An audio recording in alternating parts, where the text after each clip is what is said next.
देवियों एवं सज्जनों, अगर कुछ अप्रत्याशित रूप से प्रतिकूल स्थिति बनती है तो वो स्थिति जंग है, समय के साथ है। तो वहां हमें समझना होगा, अपने मानसिकता को, अपने मन को समझाना होगा कि ऐसा होता है, ये स्थिति जंग है, इसमें किसी का दोष नहीं है। तो वहां फिर हम जो क्रोध हमारे अंदर जनित हो रहा है उस पर हम काबू पा सकते हैं। दूसरी बात, ऐसी प्रतिकूल स्थितियों में हमें यह समझना चाहिए कि शरीर में जितना कष्ट हो रहा है, हम जितने खड़े हैं, जितना हमें चलना पड़ रहा है, जितनी हमें परेशानियां झेलनी पड़ रही है, शारीरिक परेशानियां झेलनी पड़ रही है, उससे हमारे स्वास्थ्य पर अच्छा असर होता है। खड़े हैं तो शरीर में मजबूती आ रही है, एक्स्ट्रा जो हमारे बॉडी में कैलोरीज जमा हो गया है वो बर्न हो रहा है। अगर ये पॉजिटिव थिंकिंग, अगर हम इस प्रकार की प्रतिकूल स्थितियों में अपने मानसिकता में लाएंगे तो फिर क्रोध जनित नहीं होगा। अब दूसरी गड़बड़ी है मानसिक गड़बड़ी, जो कि क्रोध में बड़ी अहम भूमिका ये गड़बड़ी निभाती है, क्योंकि सारा खेल हमारे मन का है, सारा खलबंगल हमारे मन का है। जितनी भी निगेटिव इंपल्सेस, क्रोध है, शंका है, भय है, ये सब मन से उत्पन्न होता है। तो यहां मैं बताना चाहूंगा कि हमारी मानसिकता, हमारा मन पहले से किसी खास घटना, किसी बात, किसी रिश्ते, किसी संबंध के लिए प्रीफिक्स है, पहले से सेट है कि ऐसा होना चाहिए, ऐसा व्यवहार होना चाहिए, किसी पर्टिकुलर रिश्ते में ऐसा व्यवहार हमें मिलना चाहिए। ये पहले से हमारे दिमाग में भर दिया गया है या मैंने भर दिया है। तो जब वो रिश्ता, वो घटना, वो बात हमारे सामने आती है तो वहां पर हम अप्रत्याशित रूप से अपने आशा के विपरीत व्यवहार पाते हैं। बहुत सारी बातें हमें देखने को मिलती है, तो वहां फिर क्रोध जनित होता है। तो यहां मैं बताना चाहूंगा कि हमारे मन के मुताबिक, जैसा कि मैंने अभी कुछ देर पहले बताया, संसार में सब कुछ नहीं होता, सबके व्यवहार नहीं होते। संसार विविधताओं से भरा हुआ है, भांति भांति के लोग हैं, भांति भांति के स्वभाव वाले लोग हैं, अलग अलग परिस्थितियों में वो पड़े हैं, अलग अलग पारिवारिक, सांसारिक और सामाजिक विचारधाराओं में वो पले हैं, उनकी अलग सोच है, अलग संस्कार हैं। सबके विचारों का तालमेल हमारे विचारों से कदापि नहीं हो सकता। एक अकेला व्यक्ति अपने स्वभाव के साथ अकेला है, यूनिक है, उसके जैसा स्वभाव वाला संसार में कोई दूसरा नहीं है। ये बात हमें समझना होगा। तो जब सब यूनिक है तो फिर हमें उससे अपने जैसा व्यवहार की आशा कदापि नहीं रखना चाहिए। तो वहां पर हमें यह समझदारी बरतनी चाहिए कि उसका स्वभाव अपना है, हमें अपने स्वभाव के मुताबिक उसको पहले तो कोशिश करना चाहिए कि मैं उसे ढालूं, समझाऊं जा करके। अगर संभव नहीं है तो मुझे उसके स्वभाव के साथ तालमेल करनी होगी, तब वो रिश्ता, तब वो संबंध नीव सकता है और फिर हमें तनाव उत्पन्न नहीं होगा। तो यह मैं करना चाहूंगा, यहां पर अपने ब्रेन को ट्रेन करना होगा। We have to train our mind to accommodate, to adjust with the behaviour of the other people, so that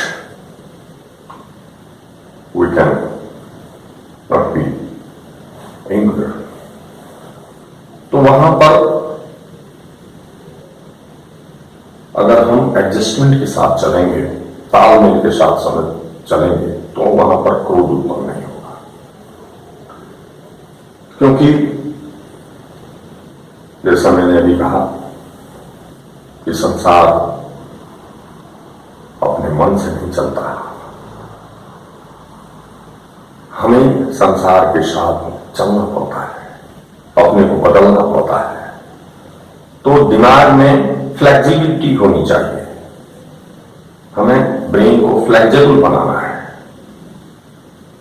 prefixed जो प्रवृत्तियां हैं उनसे हट करके, उनसे ऊपर उठ करके ब्रेन को फ्लेक्सिबल बनाना है। हमें टॉलरेंस अख्तियार करना है।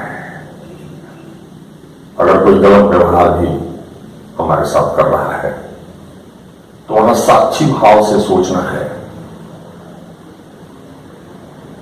कि यह आदमी की प्रवृत्ति ऐसी है, अगर ये मेरे साथ गलत व्यवहार कर रहा है तो इसका अपना स्वभाव है, उसका वो गलत व्यवहार हमें छू नहीं रहा है, उसका अपना संस्कार है। अगर हम इस तरह की विचारधारा रखेंगे तो वहां फिर क्रोध जनित नहीं होगा। साक्षी भाव रखना है। तो वहां अगर आप किसी के गलत स्वभाव पर गौर करेंगे तो आपको हंसी आएगी, ये कैसा व्यक्ति है। तो क्रोध उत्पन्न करने के बदले हमें अलग अलग लोगों की अलग अलग प्रकृतियों को साक्षी भाव से देखना है, तो फिर क्रोध नहीं आएगा। और तीसरी गड़बड़ी है जैविक गड़बड़ी, बायोलॉजिकल डिसऑर्डर। और समय अगर हमारे आपके शरीर में कुछ माल फंक्शनिंग हो गया है, आपके इंटरनल ऑर्गन सही काम नहीं कर रहे हैं, ब्लड प्रेशर हो गया है, हार्ट प्रॉब्लम हो गया है, डायबिटीज हो गया है, हार्मोनल डिसऑर्डर हो गया है, तो वहां पर इन सारी बीमारियों के कारण आपके शरीर में गड़बड़ियां पैदा, बायोलॉजिकल गड़बड़ियां पैदा होती रहती हैं, जो कि आपके अंदर क्रोध जनित करता है। और जैसे किसी घटना को आप देख रहे हैं, कल भी देख रहे थे, कल आपको क्रोध नहीं आया था लेकिन आज आ रहा है, तो उस समय आपके अंदर की बायोलॉजी गड़बड़ रहती है, जिससे आप उस घटना के प्रति तत्क्षण ज्यादा संवेदनशील हो जाते हैं, जिसकी वजह से आपको बायोलॉजिकली डिसऑर्डर के कारण आपके अंदर क्रोध जनित होता है। तो यहां मैं ये बताना चाहूंगा कि ये तीनों प्रकार की गड़बड़ियां कोरिलेटेड है। जैसे पहले आपको शरीर में डिस्कंफर्ट हुआ, आपको तकलीफ हुई, तो उसी समय इंस्टेंटली मन में तकलीफ होने लगता है, और जब मन में तकलीफ हुआ तो उसी समय बायोलॉजिकल डिसऑर्डर शुरू हो जाते हैं। आप में से सब पढ़े लिखे लोग हैं, आप लोग जानते हैं कि हमारे मस्तिष्क में एक पिट्यूटरी ग्लैंड होता है। तो जब आप किसी बाहरी घटना के प्रति संवेदनशील हो जाते हैं, रिस्पॉन्ड करते हैं, तो वो पिट्यूटरी ग्लैंड जो है वो एक्टिव हो जाता है, और उस समय वह पिट्यूटरी नामक हार्मोन आपके ब्लड में छोड़ता है, और जो आपके मस्तिष्क में, आपके ब्लड सर्कुलेशन में तनाव पैदा करता है जिससे क्रोध जनित होता है। वो ब्लड सर्कुलेशन बढ़ा देता है, हार्ट बीटिंग बढ़ा देता है, आपके आंख लाल हो जाते हैं, बोली लड़खड़ाने लगता है, हाथ पैर कांपने लगते हैं। यही क्रोध है। This is the biological symptom of anger. तो ये बायोलॉजिकल गड़बड़ी अंत में होती है, जिसकी वजह से क्रोध का परिक्षेपण आपके शरीर से, आपकी मानसिकता से दिखाई पड़ती है। तो हमें इन तीनों गड़बड़ियों को समझना है और इन तीनों गड़बड़ियों में संतुलन रखना है। और शरीर के अगर कोई परेशानी है, डिस्कंफर्ट है शरीर में, तो उसको समझना है कि स्वाभाविक है, अगर हो रहा है तो अच्छा है। और दूसरी बात जो है मानसिक गड़बड़ी, वहां पर हमें ब्रॉड माइंडनेस, हमें अपनी सोच बड़ी रखनी होगी कि संसार हमारे मन के मुताबिक नहीं चलता है, हमें मन को अपने मुताबिक बनाना पड़ता है, अपने अंदर सहिष्णुता, टॉलरेंस पैदा करना पड़ता है। तो फिर हमें बायोलॉजिकल डिसऑर्डर जो है वो नहीं होगा, क्रोध जनित नहीं होगा बायोलॉजिकली। अगर कुछ बीमारियां आपको लग भी गई हैं तो उनको संयम नियम से, खान पान में संयम करके हम उसको नियंत्रित कर सकते हैं। तो इस प्रकार से तीनों गड़बड़ियों पर अगर हम नियंत्रण रखें